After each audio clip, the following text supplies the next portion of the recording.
Kim Min-soo woke up, and nothing was right. The first thing he noticed was the smell. It was not the stale, recycled air of his survey shuttle.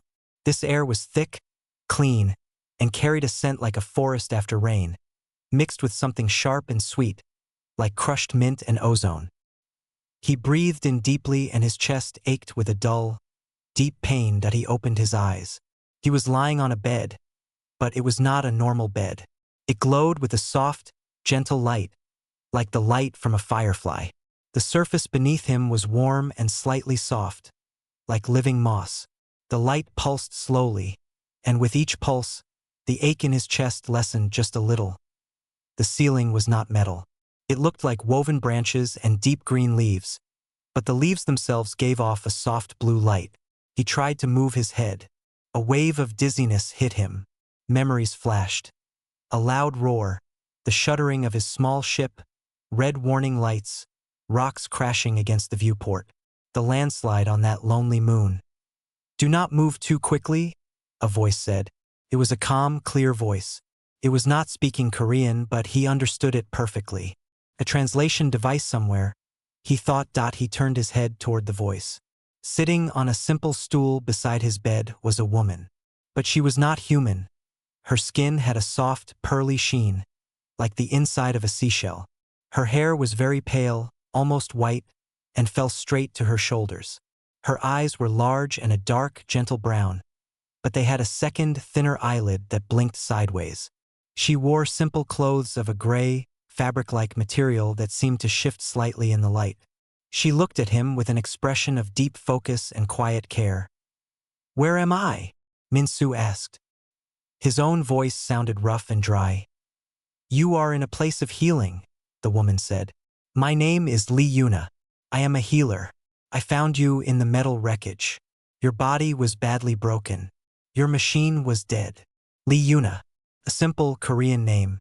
It felt strangely normal coming from this very not normal person. Min-soo tried to push himself up on his elbows. Pain shot through his ribs and side. He gasped and fell back onto the soft bed. "I said, do not move," Yuna said, but her voice was not sharp. It was patient. She placed a cool hand on his forehead. Her fingers were long with an extra joint. A feeling of deep warmth spread from her touch, and the sharp pain faded back into the dull ache.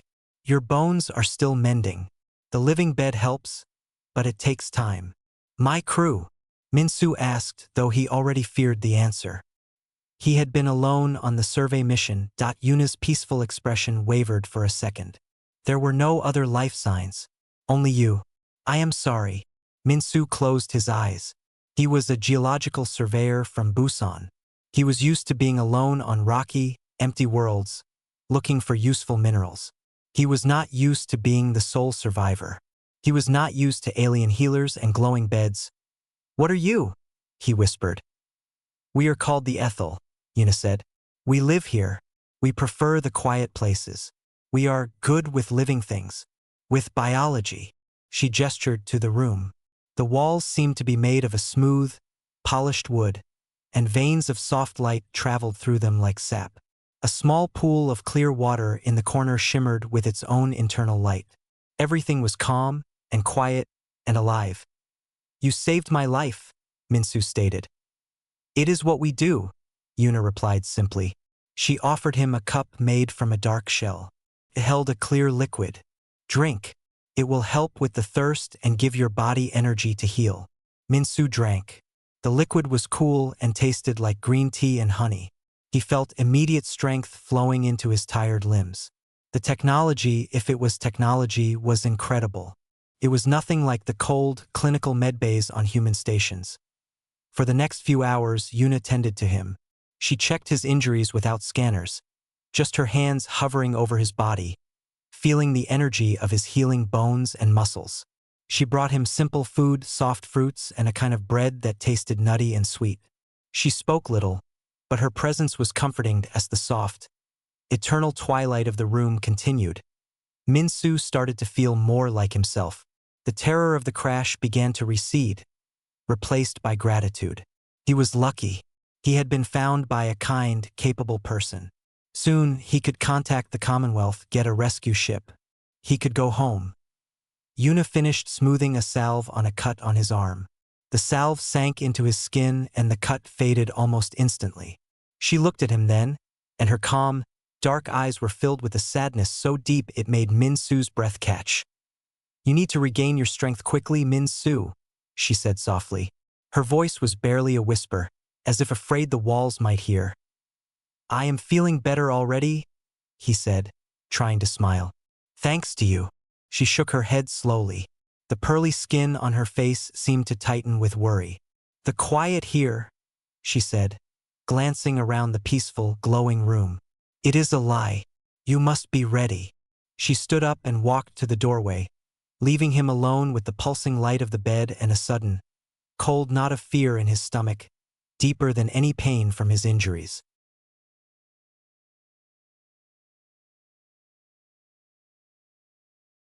The days passed in a gentle, quiet rhythm. Min-Su's body grew stronger.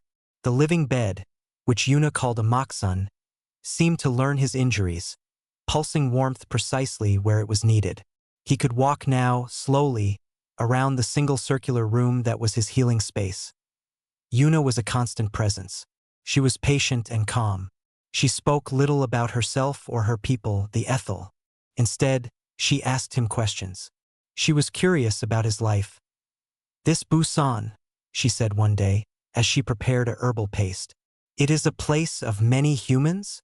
"Yes," Min-Su said. He sat on the edge of the Moksun, his feet on the cool, mossy floor. "It is a city by the sea. Very loud, very busy. Many ships. The smell of salt and fish and street food." He felt a sharp pang of homesickness. "It is very different from here." "See," Yuna repeated the word, tasting it. Her people, she explained, lived in deep forests and underground springs. The concept of a vast, open ocean was strange to her. To repay her kindness, and to fight the boredom of recovery, Min-Su began to share pieces of his world. He told her about his work, about reading the stories of rocks. He described his family, his mother who worried, his father who was a retired fisherman. One afternoon, he found himself singing a song his grandmother taught him, a simple old folk song from Jeju Island about a fisherman waiting for the wind. His voice was rough, but the melody was sweet and sad. He sang it quietly, looking at the softly glowing wall. When he finished, he glanced at Yuna. She was utterly still, her large eyes wide. A single silvery tear traced a path down her pearlescent cheek. "That was," she began, then stopped, seeming to search for a word. "It holds many feelings in a simple container, like a seed that holds a whole tree." Min-Su felt his face grow warm. "It's just an old song." "It is a gift," Yuna said firmly. "Thank you."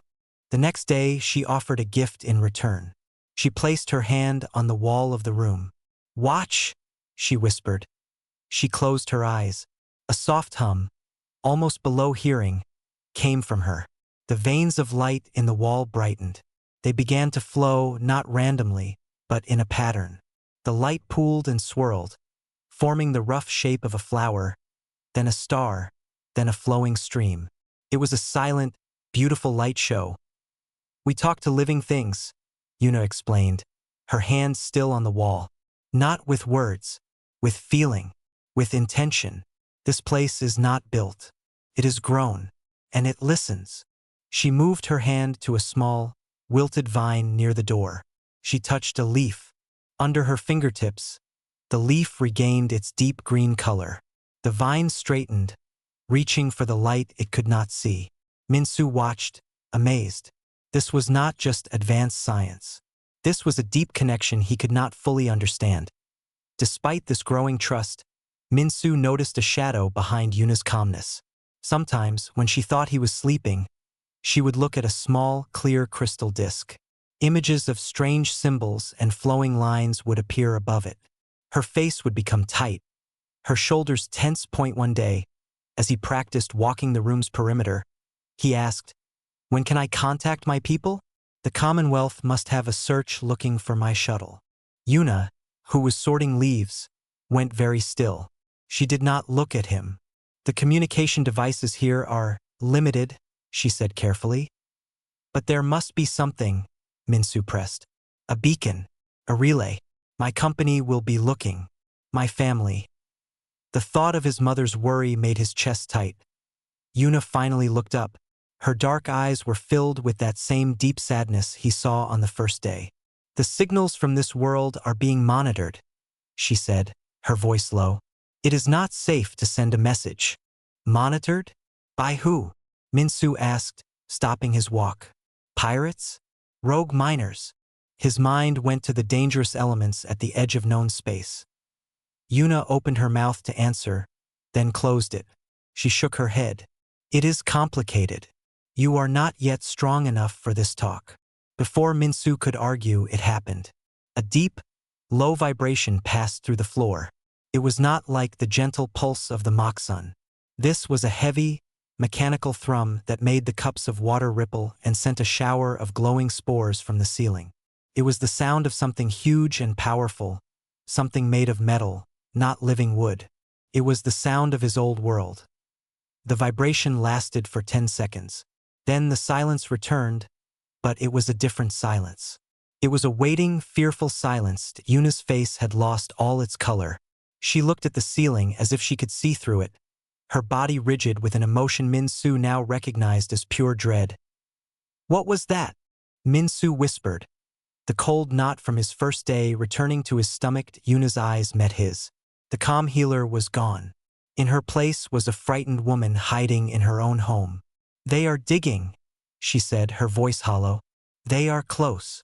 She would not say who they were. But in that moment, Minsu knew two things with absolute certainty. First, Yuna had saved his life. And second, by being here, he had stepped into the middle of her hidden terror. The mechanical thrum did not come again.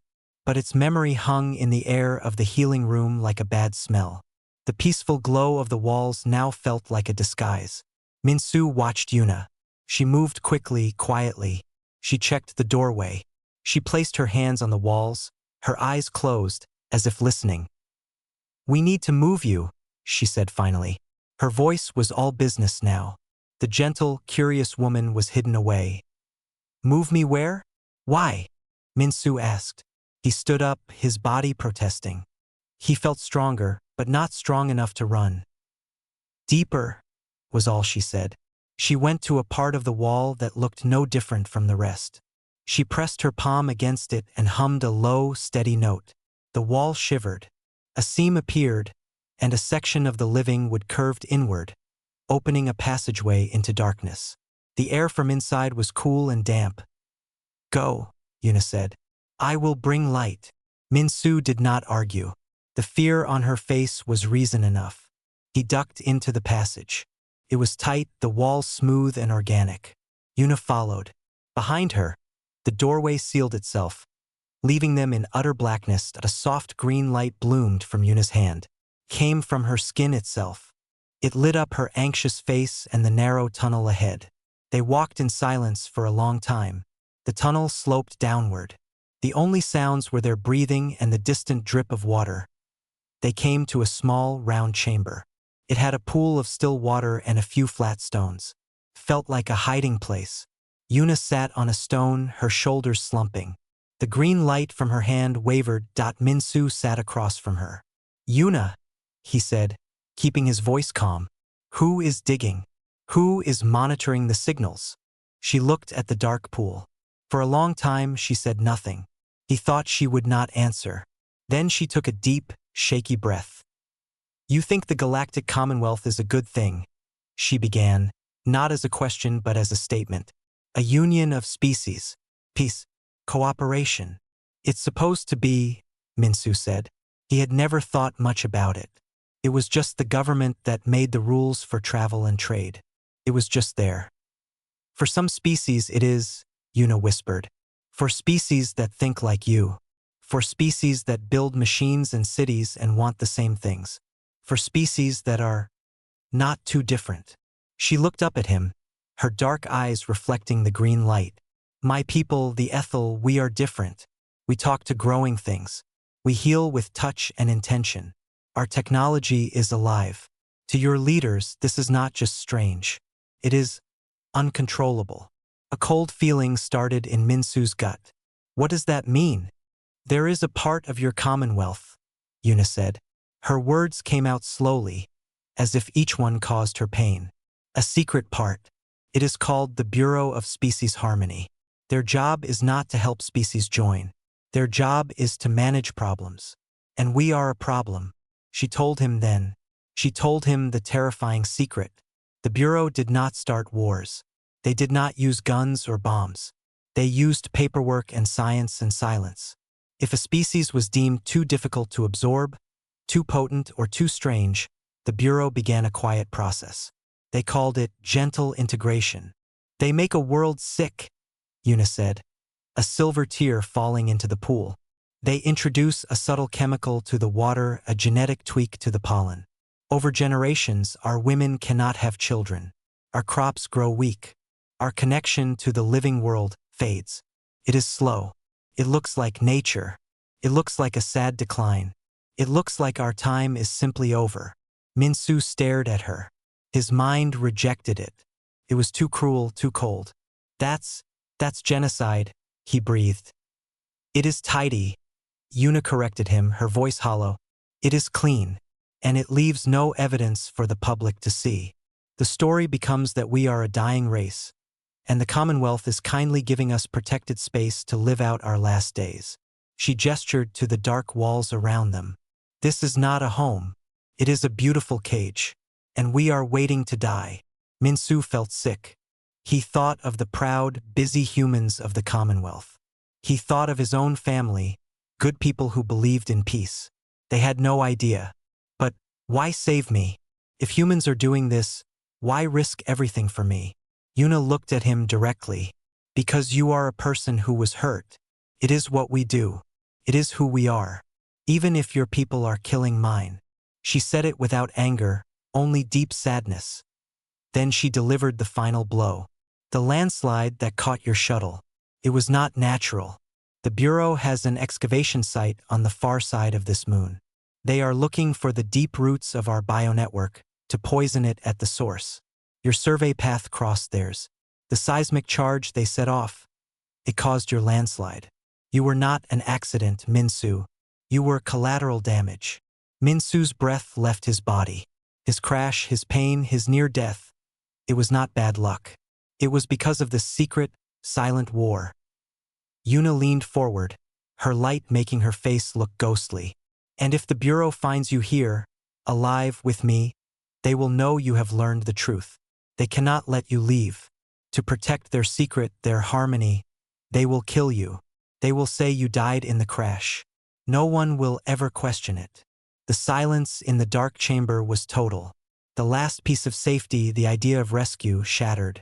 He was not a survivor waiting to go home. He was a loose end, trapped in a dying world with a woman who had shown him more kindness than he deserved. And they were both being hunted. The green light from Yuna's hand went out. For a moment, there was only the perfect, heavy blackness of the underground and the sound of Minsu's own heart pounding in his ears. Collateral damage. A loose end. The words echoed in the dark.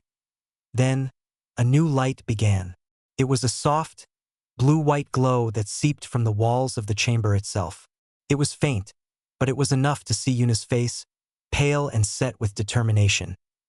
The sanctuary knows we are in danger, she whispered. It is preparing. Preparing for what? Minsu asked. His mind was still stuck on the idea of a secret bureau hunting them. Before Yuna could answer, a sound came from far away. It was not the deep thrum this time. It was a high-pitched, whining screech, like metal grinding against stone. It was followed by a sharp crack that vibrated through the floor. Yuna flinched. They are inside. They have broken the outer shell. Fear, cold and sharp, cleared the last fog from Minsu's mind. He was a geologist. He was used to assessing unstable environments, finding paths through danger. This was just another dangerous place. He had to think, where does this tunnel go? He asked, his voice surprisingly steady. Deeper, to other chambers, to the root networks, Yuna said. But the Bureau machines will follow our heat, are life signs. They are not alive, so the sanctuary cannot confuse them or ask them to stop. Another screech, closer. Dust trickled from the ceiling. Minsu stood up, ignoring the ache in his side. He placed his hands on the chamber wall.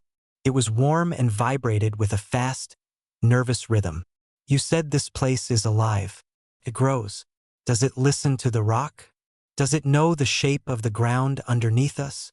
Yuna looked at him, confused. Yes, the roots feel the layers of stone, the hollow spaces, the water. Good, Minsu said. He closed his eyes, trying to remember his survey maps from before the crash. This moon had a brittle crust and soft mineral deposits below. We need to go to a place above a soft layer. Something unstable. Can you ask it to show us? Understanding dawned on Yuna's face. She nodded quickly. She placed both her hands on the wall and closed her eyes. Her humming filled the small space, a complex series of low and high notes. The blue light in the walls pulsed in time. In response, a map of light began to draw itself on the wall. It showed a network of tunnels like veins. In one area, the light glowed a faint yellow. There, Yuna said, pointing to the yellow zone. The stone is weak there. It is near an old water channel. Perfect, Minsu said. How do we get there? The grinding screech was very close now. They could hear a smooth, rolling sound behind it. Wheels or tracks? Yuna didn't speak. She simply ran her finger along a path on the glowing map. As her finger moved, the tunnel ahead of them began to change. A section of the wall on their right softened and peeled back, opening a new, smaller passage that hadn't been there a moment before. Go now, Yuna urged. They scrambled into the new passage. It was a tight, wet squeeze. Behind them, the wall sealed itself shut, just as a blinding white light flooded the chamber they had left. The light was harsh and artificial, chasing away all the soft blue glow. A voice echoed through the stone. It was a human man's voice, flat and without feeling. It came from a speaker. This is the Galactic Commonwealth Bureau of Species Harmony. We are here to assist. Please reveal yourselves for identification and medical aid. The voice was calm, reasonable. It was the voice of rescue. Minsu felt a stupid, desperate pull toward it. Then he remembered Yuna's words. They will say you died in the crash. Yuna grabbed his arm, her fingers cold. She shook her head sharply, her eyes wide with warning. They kept moving, crawling through the damp tunnel. The man's voice came again, closer now, right on the other side of the living wall. Non-compliance forces a safety sweep. Please stand by. There was a sharp hiss, then a sound like sizzling acid. The wall behind them trembled. A smell of burning sap and chemicals filled the air. The bureau was cutting its way in. The tunnel opened into another chamber. This one was larger, with a high ceiling hung with glowing moss. The floor was uneven. Minsu, thinking like a geologist now, stomped his foot. A hollow echo came back. The floor here was thin. This is the place, he whispered. The weak layer is right below us. Yuna understood. She went to the far wall and placed her hands on it. She began her humming again, but this time it was a desperate, pleading song. The vines hanging from the ceiling began to writhe. They grew longer, thicker, weaving themselves across the entrance they had just come through, creating a living barricade. It would not hold for long. The hissing, burning sound was already at the tunnel entrance. Minsu looked around frantically. He needed something heavy. In the corner, there was a large, loose stone that had fallen from the ceiling. He bent his knees, ignoring the pain, and wrapped his arms around it. It was almost too heavy to lift. What are you doing? Yuna cried, her song never stopping. We need a trigger, he grunted. He dragged the stone to the center of the chamber, right above the hollow spot. He raised it with a final surge of strength and let it drop. The stone hit the floor with a loud thwack. A web of cracks spread out from the point of impact. The floor groaned, with a final, screeching tear. The vine barricade was ripped apart. A machine slid into the chamber. It was a smooth, white disc, floating just above the ground. It had no face, only a single red glowing eye-like sensor and a slender metal tube pointed at them. The tube glowed with a dangerous green light. The flat voice came from the machine. Kim Min-soo, Lee Yuna, you are hereby detained for the protection of galactic harmony. Please do not resist. The machine's green light brightened, aiming at Yuna. It was gonna fire. Min-soo shouted. He jumped forward and shoved Yuna to the side. He stomped down with all his weight on the center of the cracked floor. With a sound like a deep sigh, the floor gave way. Stone and soil and roots collapsed downward, and Min-soo and Yuna fell with it, into the roaring darkness below, as the Bureau's machine fired its shot into empty air. The fall was short, but it was a chaos of tumbling rock and choking dust. Min-soo landed on his back in soft, wet mud. The air was knocked from his lungs. Next to him, Yuna coughed, a small glowing light flickering to life in her hand again. They were in a wide, natural cavern. Water dripped from long stalactites above. The hole they had fallen through was a ragged tear of light high above. No machine followed them down. Yet Min-soo sat up, his body screaming in protest. Everything hurt. Yuna was already moving, her healer's instincts taking over. She crawled to him and placed her hands on his ribs. A warm, soothing sensation spread through his side. Nothing is re-broken, she said, relief in her voice. Only bruised. Good, Min-soo gasped. He looked around. The cavern had several dark openings leading away. Which way? Yuna closed her eyes, focusing. She pointed to a narrow tunnel on the left. That way feels open. It leads toward the old river path. They moved, stumbling through the shallow, icy water on the cavern floor. The glow from Yuna's hand was their only guide. The silence was heavy, broken only by their splashing steps and distant drips. After a long while, they found a dry shelf of rock and collapsed onto it. The adrenaline was fading. Min-soo felt the full weight of exhaustion and fear. He looked at Yuna. In the soft green light, she looked defeated. Her head was bowed, her shoulders slumped. They will find the hole, she said quietly. They will send more probes. They will not stop. She looked at him, her eyes full of tears. You should go. Follow the water. It might lead to the surface far from here. I will go back. I will let them take me. If they have me, they may stop looking for you. You could hide, maybe survive. No, Min-soo said. The word came out firm, surprising even him. Min-soo, it is the only way. One of us might live. That's not a life, he snapped. The anger felt good. It burned away the cold fear. Hiding forever? Waiting for them to find me? And you just give up? Let them win their quiet little war. What choice do we have? Yuna cried, her whisper echoing in the dark. We cannot fight them. They have machines and ships and the whole Commonwealth behind them. We have 2 people and a cave. Min-soo pushed himself up. He started to pace on the small rock shelf. You're thinking about this wrong. You're thinking about a battle. We don't need to win a battle. What are you talking about? He stopped and faced her. You said it yourself. They work in secret. They use paperwork and lies. Their power isn't in guns. It's in silence. In controlling the story. He thought of the history vids he'd watched, about terrible things that happened when no one was looking. They're not soldiers. They're bureaucrats with tools. They're afraid of one thing. What? Yuna asked, confusion on her face. The truth getting out, Min-soo said.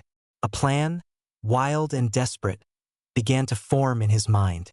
If the people of the Commonwealth knew, if they saw what was being done in their name, the Bureau would collapse. Your people wouldn't need to fight. They would just need to exist publicly.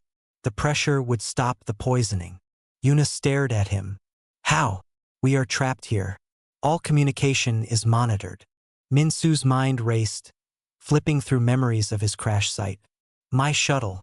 The main transmitter was destroyed, but the emergency beacon, it had a short-range pulse. It links to a civilian comms relay network for distress calls. It's an old public system. The Bureau probably controls the main channels, but that old network, it's like a back road. It's sloppy. They might not watch it as closely. You can send a message? Hope flickered in Yuna's eyes for the first time. Maybe, if I can get to the wreckage and rig the beacon to send data instead of just a SOS ping. He looked at her. You have the proof. The medical records, the population charts you showed me on your crystal. Yuna clutched the small crystal disc hanging from her belt. I have it all. Generations of data showing the decline. It is all here. Then we send it, Minsu said. We don't send it to the authorities. We send it to the public. To the news channels. To ordinary people. He thought of a friend from university. A stubborn, loud woman who always wanted to uncover the big story. I know someone. Her name is Choi Hyejin. She is an investigative journalist in Busan. If anyone can blast a story into the public eye, it's her. We send the data to her, with a message from me telling her it's real. Yuna was silent, thinking. The weight of the plan settled on them. It was not about strength. It was about cleverness. It was about stealing the story back from the Bureau. The wreckage is near the excavation zone, Yuna said slowly. It will be watched. But they think I'm dead, Minsu said. They're looking for a healer and a scared survivor in the tunnels. They won't expect us to go back to the crash. It's the last place they'd think we'd go. A small, hard smile touched Yuna's lips. It was not a happy smile, but a determined one. Then we will go to the last place, she said. She stood up, the light in her hand growing brighter, chasing the shadows from her face. We will send your message. We will break their silence. Getting back to the wreckage was a journey through a world of shadows and fear. Yuna led them through a maze of root tunnels and underground streams.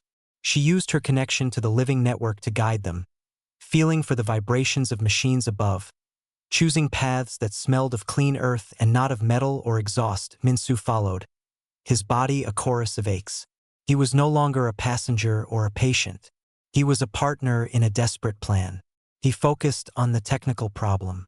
The emergency beacon, its power cell, its data port, the frequency of the public relay.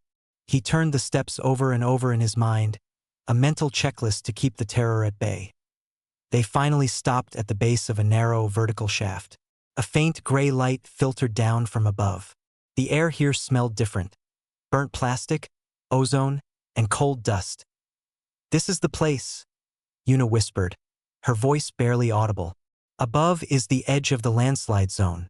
Your machine is 200 meters to the east. The Bureau excavation is 500 meters to the west. She placed a hand on the damp wall, listening. I can feel their machines, many of them, digging. But their attention is focused over there, on their own hole. Minsu nodded. He started to climb. The shaft was rough with good handholds. His geologist's muscles, used to rock faces, served him well. Yuna climbed silently behind him. He peeked over the top. The landscape was a scar. Great gashes of torn earth and shattered pale rock under a bruised purple sky.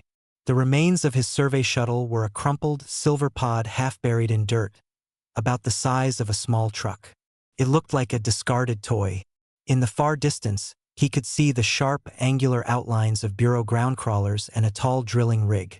They looked clean and professional against the chaos. No drones were in the air. Their mistake. Go. Quickly? Yuna breathed. They scrambled from the hole and ran, low and fast, across the open ground. Every second felt like an hour. Minsu expected a spotlight to find them, a siren to scream. But only the steady, distant thump of the excavation machinery answered. They reached the shuttle. The hatch was torn away. Minsu climbed inside. The interior was a frozen moment of disaster. A coffee bulb floating in zero-G gel. A fractured photo of his parents stuck to a wall. He pushed past the memories and went straight for the rear panel. Yuna stayed at the broken hatchway, watching the horizon, her body tense. Minsu tore the panel open.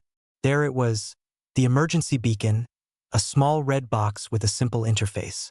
The power light was dead. He pulled a multi-tool from a clipped holder on the wall, a lucky find. His fingers worked, clumsy at first, then with speed born of training. He bypassed the broken main power, routing energy directly from the shuttle's dormant, but still faintly humming auxiliary battery. A single green light flickered on the beacon. Yes, he hissed. He connected a data cable from the beacon's port to his own wrist comp, a sturdy personal computer. The screen glowed to life. Yuna, now! He called softly.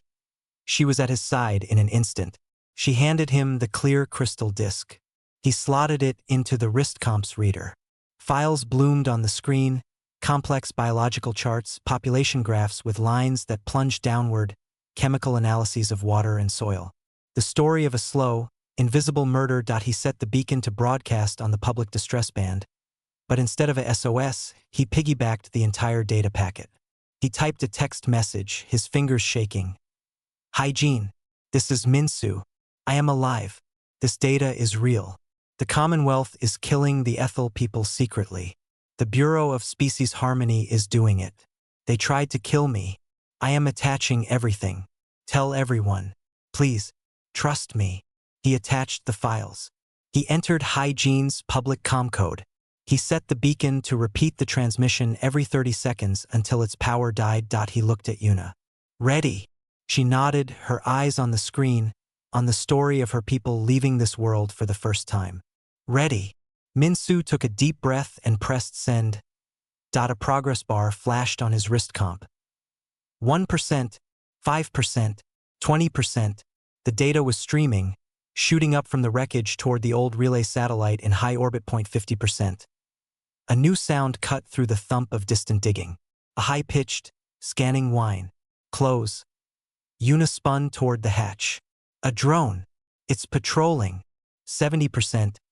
How much time? Minsu begged, watching the bar crawl. Not enough, Yuna said. She ran back to the hatchway and looked out. It is coming this way. It will see us. 85%. The whining grew louder. A shadow passed over the wreckage. 90%. Minsu made a decision. He ripped the wrist comp from the cable. The data transfer was almost complete. The beacon would keep sending on its own. He shoved the crystal back into Yuna's hand. 95%. Get out, he yelled. Go back to the shaft. Not without you, she cried. 99%. Transmission complete. A blinding white light flooded the shuttle interior. The drone hovered right outside the shattered hatch, its single red sensor eye taking in the scene. The human, the Ethel, the active beacon with its blinking green light. A flat, synthesized voice came from the drone. It was the same voice from the tunnel. Unauthorized transmission detected. Subjects located. Lethal force authorized. Panel on the drone slid open. A short, black barrel emerged. It glowed with a charging blue light. Minsu and Yuna were trapped in the metal shell, with nowhere to run. The blue light from the drone's barrel grew brighter, painting the wrecked shuttle interior with a cold, deadly glow. Minsu's mind went blank. There was no plan left. He simply threw himself in front of Yuna, but Yuna did not care. She moved. She dropped the crystal into a pocket and shoved both of her hands forward, not at the machine, but at the ground just outside the hatch. A raw, guttural cry tore from her throat, a song of pure effort and defiance. It was not a song. It was a command. The response was instant. The scarred, broken earth around the shuttle erupted. Not with an explosion, but with life. Thick, pale roots, as wide as a man's arm, burst from the soil like whips. They were not gentle healing vines now. They were angry and fast. They slapped around the drone, yanking it off course. The blue energy bolt fired wild, searing a black line across the shuttle's ceiling. More roots surged. They grabbed the drone's smooth shell, searching for seams. The machine whined, trying to spin and cut itself free. The living roots tightened. There was a sharp crack of breaking composite material. The drone's light flickered and died. It fell to the ground, wrapped in a pulsating, organic net. Yuna stumbled, her breath coming in ragged gasps. Her skin had lost its pearly sheen, now pale and dull. Using her gift this way, for violence, had cost her dearly, they know. More will come, she panted. Minsu grabbed her arm. The shaft? Now. They scrambled from the shuttle. The distant excavation site was now a hive of activity. Alarm lights flashed. 2 more drones, faster and armed, detached from a crawler and zipped toward them, skimming low over the ground. They ran. The open stretch of dirt to the shaft felt like a kilometer. Min-Soo heard the high-pitched whine of the drones closing in. He pulled Yuna along, her steps becoming clumsy. A searing green beam sliced the air next to him, blasting a crater in the dirt. He didn't look back. They reached the shaft. Min-Soo pushed Yuna toward the opening. Go down. She half fell, half slid into the darkness. As Min-Soo swung his legs over the edge, a shadow fell over him. He looked up. A drone was right above, its weapon glowing. The second drone was angling to cut off their escape below. There was no time. He let go. He dropped into the dark. A green bolt sizzled past his head, striking the shaft wall. Then, the world roared. The entire side of the landslide scar above the shaft gave way. Tons of loose rock and soil, disturbed by the Bureau's digging and Yuna's violent root surge, collapsed. It crashed down in a thunderous wave, burying the shaft entrance and sealing them in with a final, dusty boom. The silence that followed was absolute and complete. Min-Soo lay on the cavern floor, coughing dust. Yuna's small green light flickered nearby. She crawled to him. They were covered in dirt, breathing heavily. The only sound was the trickle of dislodged pebbles. The shaft, it's sealed, Min-Soo said. Yuna listened, her head tilted. I cannot hear the machines. The rock is too thick. For a long time, they just sat in the dark, waiting. No more drills broke through. No more beams cut the air. The hunt, for the moment, seemed over. They were buried alive. Hours later, a soft noise made them both jump. It was not from above. It came from a side tunnel. A soft scraping, then the patter of light footsteps. Figures emerged from the darkness. They were Ethel, 3 of them, 2 men and a woman. Their skin glowed with the same soft inner light Yuna had used. They looked at Yuna and Min-Soo with large, solemn eyes. One of them spoke to Yuna in their own flowing language. She nodded weakly and replied. She turned to Min-Soo. They felt the disturbance. The pain in the network. They came to find us. Our people have deeper places. Safe places. Come. The Ethel helped them up. They supported Yuna, who was weak from her effort. They led the 2 survivors through winding, hidden paths, deep into the heart of the moon. They arrived in a vast, subterranean cavern. It was not like the healing room. This was a refuge. Soft fungi gave a twilight glow. Small streams cut through collections of simple shelters. Dozens of Ethel moved quietly. They were all pale, all quiet. A people waiting in the dim light. Min-Soo and Yuna were given a small alcove to rest. A young Ethel brought them water and food. They ate in silence, the enormity of their failure pressing down. They had sent the data, but they were trapped. The message was probably intercepted, deleted. They would die down here. Days passed. Yuna slowly regained her strength. Min-Soo helped where he could, but he felt like a ghost, an outsider in this doomed sanctuary. Then, a runner came. A young Ethel man, breathless, carrying a small, crude device, a salvaged human audio receiver. He spoke rapidly to Yuna, his face alight with an emotion Min-Soo had never seen on an Ethel before, frantic hope. Yuna's hands flew to her mouth. She took the device and fumbled with it.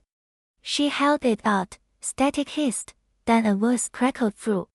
It was a human news broadcast, faint and broken, but clear enough, repeating, "The Bureau of Species Harmony has issued no comment on the explosive data leak published by Frontier News Network. The files, allegedly from a covert Ethel source and corroborated by missing geologist Kim Min-Soo, show disturbing evidence of long-term environmental manipulation." The signal faded, then came back stronger. A different broadcaster. Public outcry is growing on several core worlds. The Senate has announced a full, independent inquiry, demanding all Bureau records. The story, first brought to light by investigative journalist Choi Hae-jin of Busan, is being called the silent scandal. The broadcast cut off. The echo was utterly silent. Minsu felt the air leave his lungs. He looked at Yuna. She was crying, but she was smiling. It was a small, trembling, real smile. You did it, she whispered. We did it, he said. The message had gotten through. The story was out. The quiet was broken. Yuna reached out and took his hand. Her skin was warm again. They sat together in the soft fungal light, listening to the murmurs of the Ethel community gathering outside their alcove. It was not the sound of cheering. It was the low, steady sound of a people who had been holding their breath for generations, finally daring to exhale. The fight was not over. But the first, most important battle, the battle to be seen, was won.